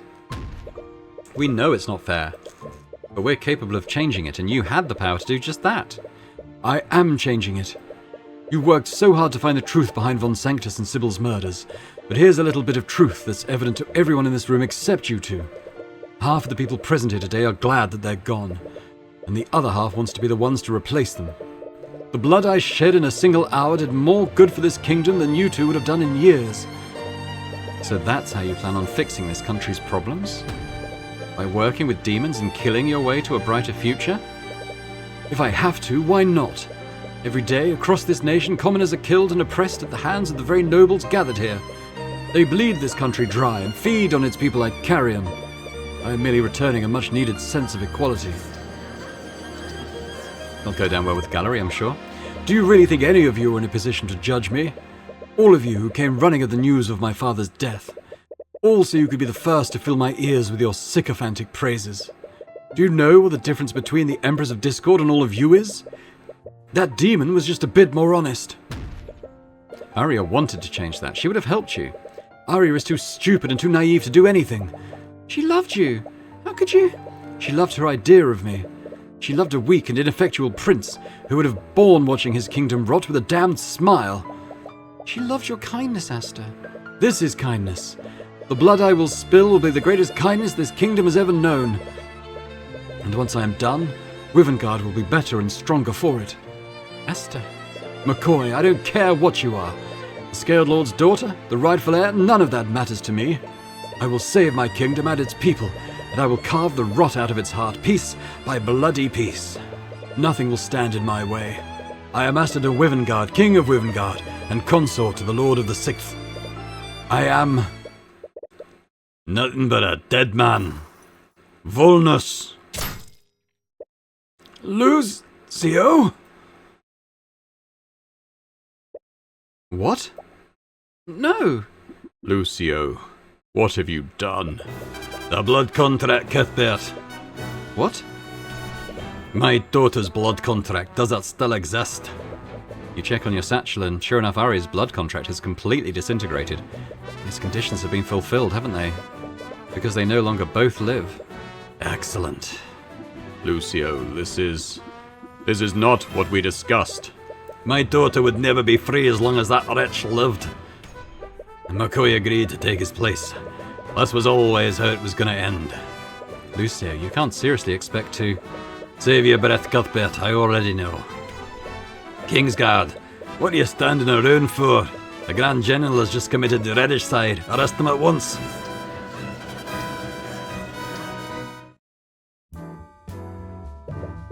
I suppose that's that then. But this isn't really something to celebrate. I'm compelled to agree.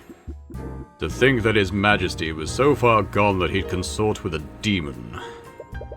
Also, he could save the common folk. Regardless of his actions, he did have the same goals as you. He truly wanted to make things better for the common folk. Even with the Eye of Horus, he never caught a hint of the pain he must have been feeling. He closely guarded his true emotions from everyone, including Arya. No wonder Eris was able to manipulate him. You of all people know exactly how easily she can exploit someone's emotions. Nevertheless, it's apparent that there's no need to continue this trial. Although it's clear our work is only just beginning. Court is adjourned for the time being. You're all free to return to your homes. However, I'm sure there's still much for each of us to discuss. Many things have changed here today, and I'm sure many of us will need to make arrangements to adapt. Until then, please refrain from discussing the events of today outside these halls. This goes without saying, but we must keep today's events a secret from the public. At least, for now. You all exit the Scaled Lord's lair. Considering everything that's happened, this should feel like a victory. Arya was saved, Eris was vanquished. Temporarily, at least. And the Patron no longer lives. Hey! Hi. We won, didn't we? So why does this feel so... Yeah, I feel the same way. He was a terrible person, he killed people. He tried to kill us and he used Arya like a puppet. But I really wish we could have... changed his mind. Yeah. Sometimes people are beyond saving. I think he made up his mind a long time ago. He knew what he was doing to Arya, and I can't think of any other way we could have truly freed her. I know, I just hope she's... Oh, hello, I'm glad I found you before you left. You freeze up when you look at her. More specifically, you're a little disturbed by what the Eye of Horus is showing you. Oh, Arya? I'm so sorry, Why are you apologising? What? It was about your testimony. I'm afraid I will need to charge you with perjury. Oh, right. Wait, seriously? Come on, I'm basically your boss now. No one is above the law. That was made apparent when... She suddenly stops talking before she mentions his name. She doesn't trail off, her voice doesn't even break. She simply stops, as if she were a machine that ceased functioning. Arya?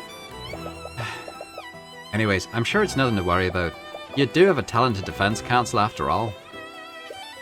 Right. You really want to say something back, but you're too off put to say anything. Anyways, I wanted to thank you for the work you've done, Mr. Cuthbert. I truly mean it when I say you have my gratitude. Yeah, of course. Anyways, I have much work to get done now that the Grand General's in custody. I'll be taking my leave. Yeah. What was that all about? Why didn't you say anything to her? I didn't see anything through the eye. She must be subconsciously guarding her emotions. I guess I don't really blame her. No, Celeste, I didn't see anything. What? I looked at her with the eye. She wasn't holding anything back. And even with that, I saw nothing. There was no anger, no sadness, no fear, no joy. I've used the eye to see the emotions of a countless amount of people. But I've never seen that before. It was like I was looking at a machine. But you're right. I should have said something. As you're about to chase after her, Celeste stops you. Do you mind if I talk to her? What? Are you sure? Yeah, we actually hang out a lot outside of the trials. I think she might respond better to me. You remember the comforting feeling of her hand in yours. All right, well, I suppose I'll let you handle it. Once again, you remember the comforting feeling of her hand in yours. Just, keep it verbal. What? Never mind. I don't really know what I'm saying. Just go. All right, you weirdo. It looks like you've gotten the acquittal of yet another client, but it didn't tie up quite as neatly as you'd hoped. What do you mean she's gone? She was just here. Sorry, your Grace? You may not know what the future has in store for the two of you, but perhaps that's okay. You have the feeling that as long as you have as long as you have everyone, you can begin forging your own path. A path that is completely chosen by you this time.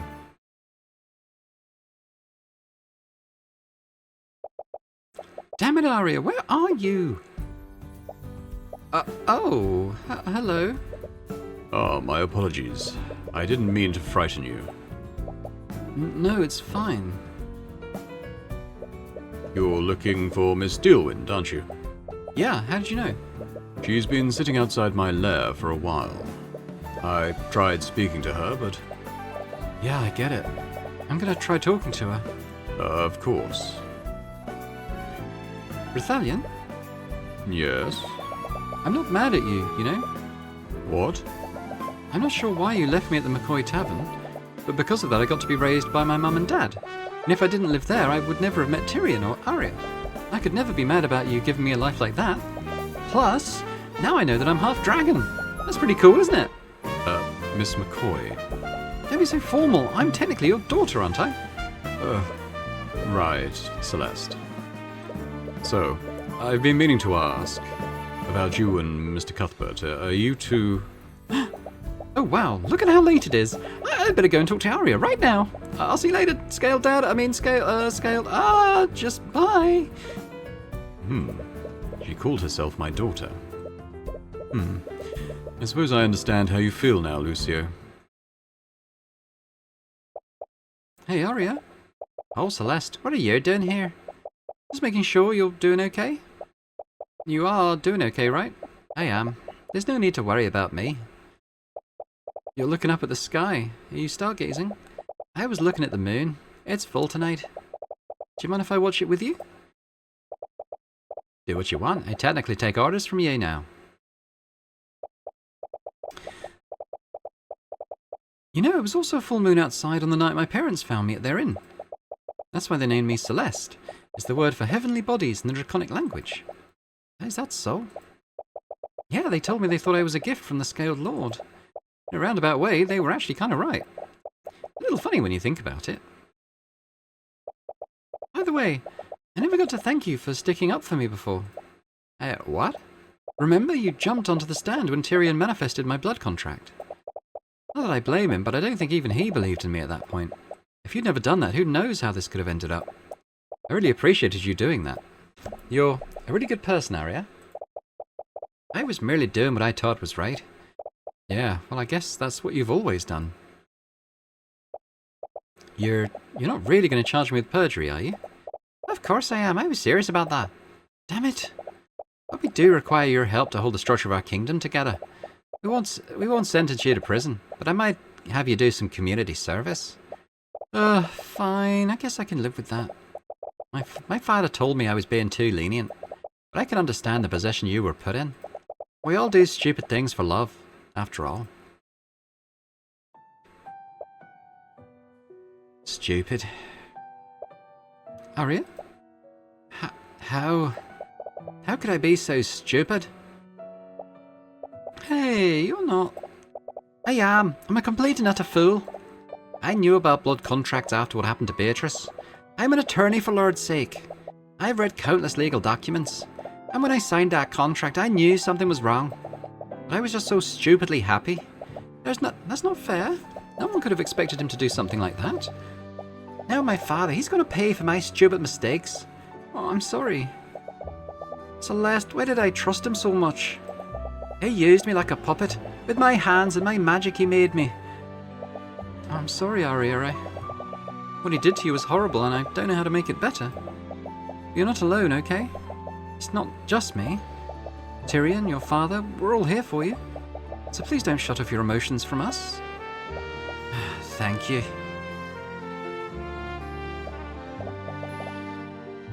Celeste, I think I've made a decision. What's that? I'm gonna drop the charges of perjury against you. Wait, are we still on that?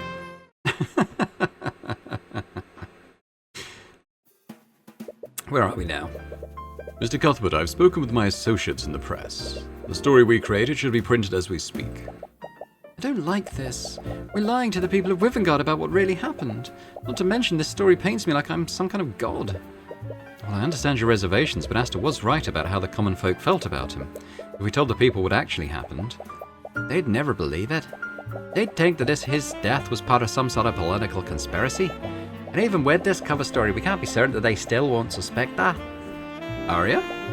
Shouldn't you be resting?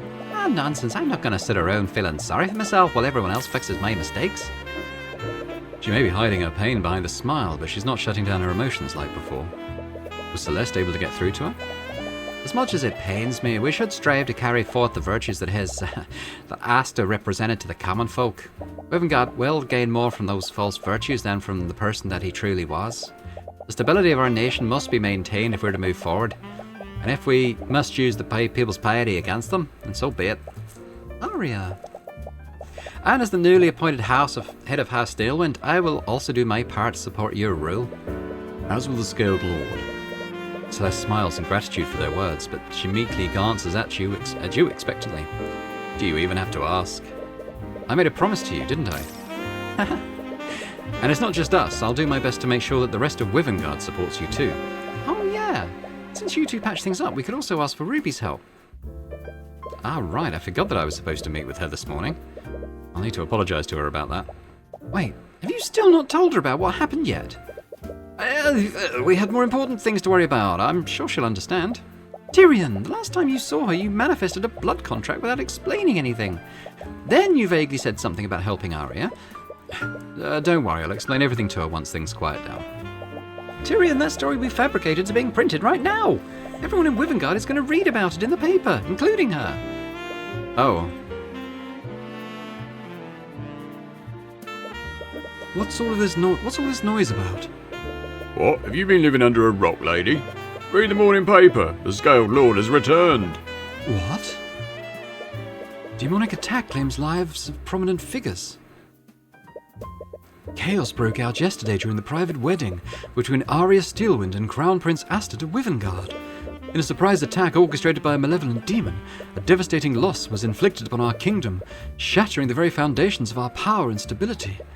The carnage left in the wake of this abyssal assault was nothing short of catastrophic. Among the fallen were Lady Coraline Sybil, Lord Von Sanctus, and Lord Lucio Steelwind. Both King Olivier and Crown Prince Aster made a heroic attempt to repel the foul monster. And while the profane demon was felled and defeated, the king and the crown prince tragically lost their lives in the ensuing battle. However, amidst the chaos and despair, a glimmer of hope emerged to prevent the kingdom from descending into further disarray. The Scaled Lord himself descended from the heavens, restoring order and making a profound proclamation. In a selfless act to maintain the integrity and unity of Wivengard, the Scaled Lord anointed his holy daughter as the new queen of Wivengard. What? Ah, again with this Scaled Lord nonsense. This reeks of a violent political coup. Whoever this new queen is, I bet she's just another rotten noble. It says there's a picture of her on the next page. Huh?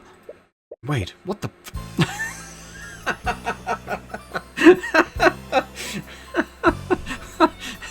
That was a perfect cut. After hearing about what happened to my former lord, I've thought a lot about my actions. I won't ask you to forgive me, Your Majesty, but I want to continue to atone for all the harm I've caused. Character rent. Okay, so we're going to get some sort of little cameos, I think, in the credits. I will continue my studies in the field of conjuration. With the kingdom in such disarray, it falls on to people like me to maintain order. Why are you looking at me like that? I love the way that ended with Ruby sort of half swearing. That was fantastic. Oh, we'd never be able to do this if it weren't for your investment in our cafe. I feel partially responsible for what happened at the Imperial Academy. I'd like to make amends wherever I can. Oh, don't worry about that. Business has been booming ever since we set up shop in Ratholme. But more customers just means more work for me. We'll keep going with these. I don't want to sort of talk over them. I've been developing my necromancy ever since I began working under Lord Asclepius. I think I've grown quite good at it. Don't get ahead of yourself. You've grown competent at it. No, that was a joke. You're probably the best necromancer I know. Aside from me, of course. Waifu consultation.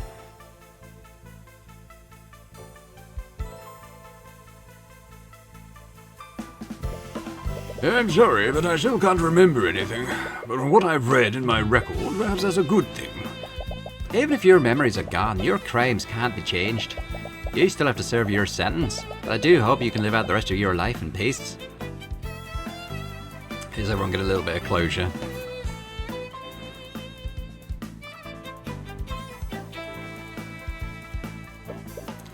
What are you looking at, punk? Wait, Oh no, it's you. that crazy chick isn't with you, is she? Why are you looking behind me, man? Did you just call me crazy? Oh lord, run for it, Gavin. Is everyone going to get a little cameo? Euphonium. Hey, good to see you, Mr. Cuthbert. From what I hear, you've certainly moved up in the world. Yeah, a lot has happened. I don't even know where to begin. Glad to see the refinery is doing well. Well, I suppose I have you to thank for that. You're quite the, what did Her Majesty call you? Ah, an angel investor. Hey, that's it. Actually, I'm here on behalf of Her Majesty. We both had an idea for a business venture, and we think it would set a good precedent if we employed a company with your business practices. Oh, I think I like the sound of that.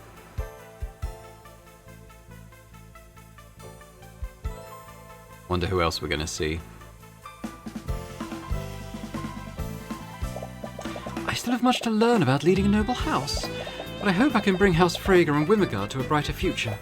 I think it's about time we ended the constant feuding between the Stalewinds and the Freygers, and I'd like for us to work together. Oh, I may not know much, but that certainly sounds like a step in the right direction. Draco will do best to help Queen. I appreciate the gesture, but I don't think... Banks need gold, right? Draco can dig for gold. I wonder if we're going to see Eugene the monkey as well. I'd quite like to. And that makes checkmate, Cuthbert. What? Did you just lose? No, I demand a rematch. Learn to lose with dignity, for Lord's sake. Glad I let him keep those armbands.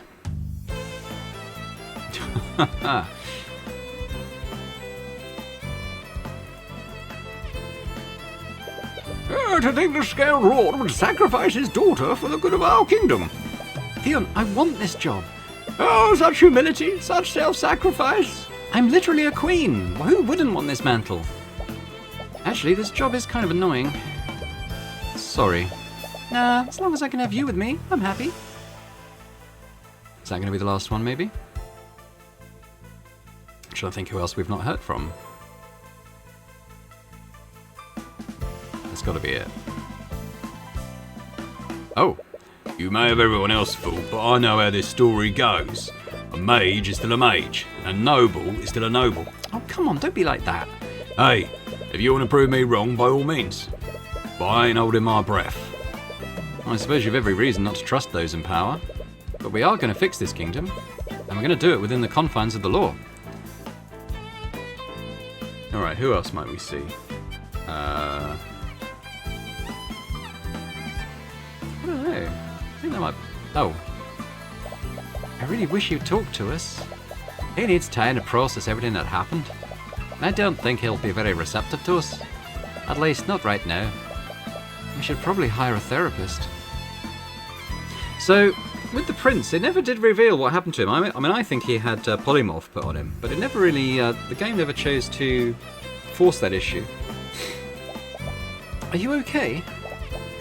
Yeah, I really appreciate you coming here with me. His actions are absolutely deplorable. I was hoping coming here would give me closure, but with Von Sanctus and Subblegun, we have had a much easier time repairing our kingdom. I feel uneasy about all this. No, I also see what you mean. He may have had good intentions, but he refused to let anyone work with him. Even with Eris, they were just using each other. I do think he really wanted to change Wivengard, but he would only do it on his own terms. Even if he did end up achieving his goals, the legacy he'd leave behind would be one of blood. No lasting peace or justice could have that as at its foundation. That's surprisingly mature for you. Hey, I'm always mature. Goodbye, Aster. Yeah, well, they didn't hang around waiting to execute him by the sound of it. Justice is fairly swift in this world. Are you kidding me, Ruby? What kind of ridiculous case was that? Weren't you the one who called a monkey to the stand during Beatrice's trial? Yeah, well, I suppose you have a point. Anyway, truth is often stranger than fiction. You should know that better than anyone. Oh my god, I just realised. Is this what I've been doing to Arya? Hey, you're the one that wanted to be lead prosecutor. I'm only filling in for her until we can find a qualified replacement. Well, if you ever get bored of life as a royal, there's always a spot open at my office.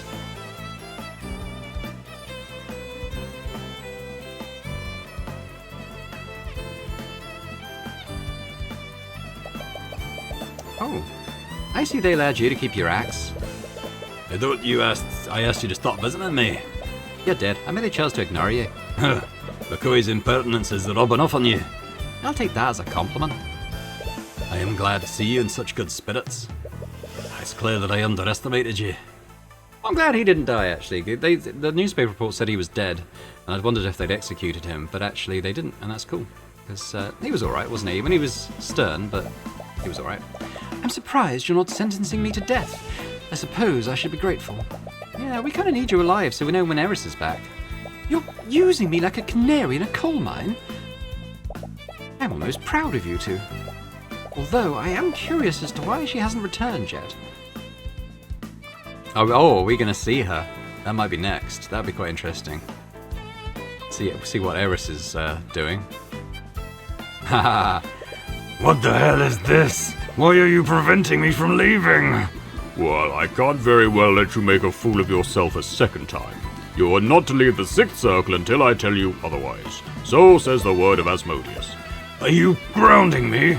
Well, if you want to behave like a petulant child, I'll treat you like one. I swear, when I get out of here... What have I told you about speaking in future tense?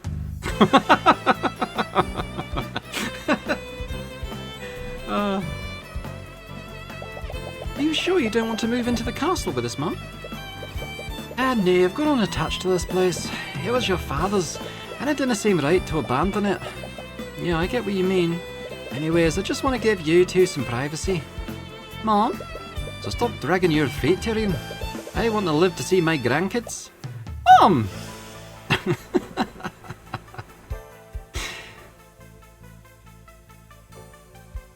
Is that it?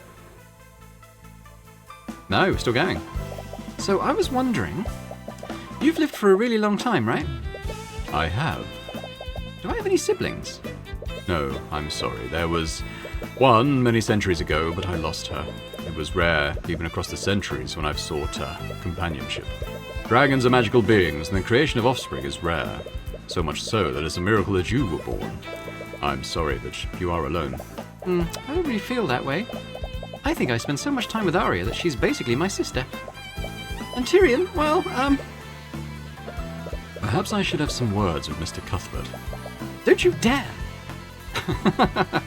Is it going to end with a Tyrion-Celeste wedding? That's what I want to know. I guess we'll see. A lot of crowd thunders. So we meet again, Crimson Demon. Who keeps telling people about that nickname? Who knows? It could have been anyone. Tyrion? You don't like it? I could help you come up with a new one. I'm good, thanks. How about Scaled Empress? Okay, I actually really like that. I want to see her dragon form. I wonder if she's got one.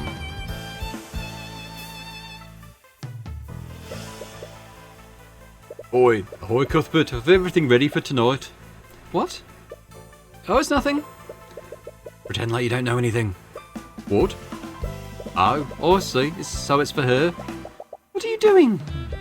It's a surprise. All right, you weirdo. It's gotta be a wedding, isn't it? Gotta be.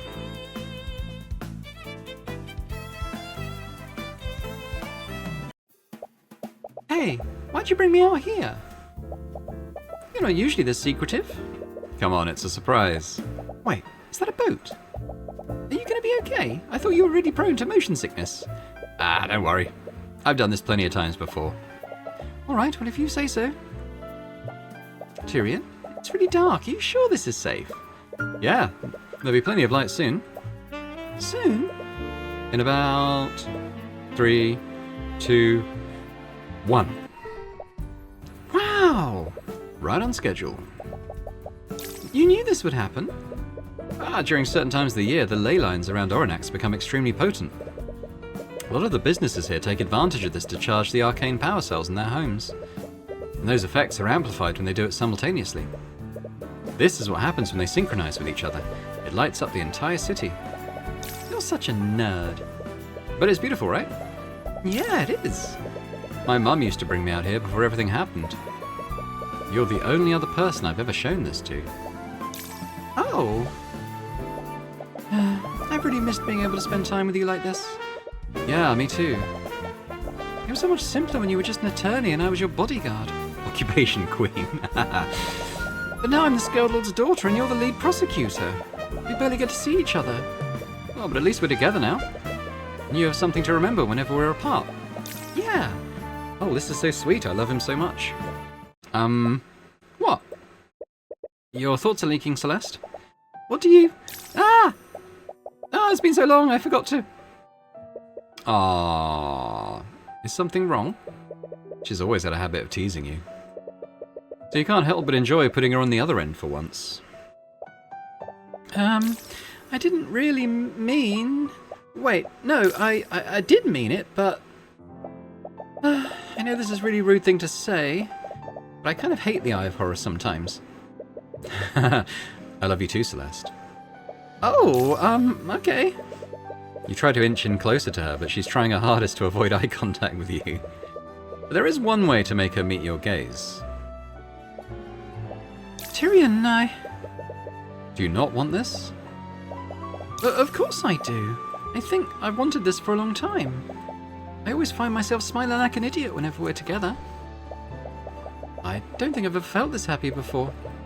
Your faces inch closer to each other. You two may never be able to go back to your old lives. But moments like this make everything worth it. You'll always keep your promise, right? No matter what happens, no matter where each of us goes, we'll go there together. Good. Sorry, this is all a little too much. I'm feeling a little lightheaded. Take all the time you need. Right now, we have all the time in the world. Miles Varin Cal Galad. No idea who that is. Occupation, Arch Sentinel. Okay. Oh, this is probably to do with the theocracy, right? Ooh, I reckon that's true. So, okay. Alright, have you heard about what happened in Wivengard? Ilya Stormwake. Is that why you've called me here? This could have been an email, Arch Sentinel. This is serious. How did we not know about this Tyrion Cuthbert? Keeping records of the Heavenspawn is Lumina's responsibility, High Inquisitor. Frey Cuthbert was always a slippery one. Even you couldn't track her. And she's just one Heavenspawn. Ilya, he brought the Lord of the Sixth to the court of bloody Azathoth. Do you have any idea the amount of damage they could have done to the multiverse there? You're worrying too much. We're still here, aren't we? The multiverse is intact and everything is fine. Ilya, he has the Eye of Odin. Oh. Odin? Not Horus? What? I checked the data in my drone, the data my drones collected. These readings, they are exactly the same as the ones we gathered during our experiment with Frey. He awakened its power, albeit briefly. And he did it in front of the Lord of the Sixth. So which power is this then? We must assume that the Lord of the Ninth knows about it as well. Oh, come on, that's not possible. Even you said it was impossible to manifest Odin's power on the mortal plane. The Lord of the Ninth has begun moving his forces. He knows, Ilya. You know better than anyone else. Nothing is impossible when the House of Horus is involved. Ah, all right, you win. I'll look into this. Exercise discretion. If they ever find out about what we did with Frey. I know. It could have been war with Wivengard. Ilya, it could mean war with the entire Outer Planes. To be continued! Great. Well, that's hopeful, isn't it? Where's this going? Okay, so we're on the main screen now. Cool. So I'm just going to say that was brilliant. I loved that. That was I really enjoyed that game. I mean, the humour throughout was great, but towards the end, it just had me like properly laughing out loud. It was excellent. I mean, I think the writing throughout was pretty strong, especially for this genre of game. You know, it's obviously trying to hit the same kind of notes as Phoenix Wright, and I think it did that brilliantly. But I also think, you know, its kind of unique selling point, its USP, was you know, how it tied in with magic and fantasy, and it definitely lent into that. It wasn't just Phoenix Wright with a few trappings. It was, you know, cases kind of revolved around the use of magic and spells and how they could affect things, and you know, it made you think in a slightly different way about how things could have occurred, and I really enjoyed it. And yeah, as I said, this came out a year ago. I haven't heard anything official about a sequel, but that definitely sounds hopeful that it's something they'll work on, and if and when a sequel comes out, I will definitely play it. So I'll just one more time say thank you very much for watching. Hope you've enjoyed it as much as I have playing it. If you have, if you could hit that thumbs up button one last time, that'd be fantastic. Be sure to leave me a comment as well. Let me know what you thought about the series as a whole, and you know, particularly the endings for the characters that we got there in the post credits. Or mid-credits, I suppose. You know, just let me know what your thoughts on how everything kind of tied up in the end. I thought it was great, but, you know, interested to hear what you guys think as well. And if you're watching this and haven't yet subscribed to the channel, it would be amazing if you could. So thanks very much, and I hope to see you around Boring Dad Gaming for other games and other playthroughs. Bye for now.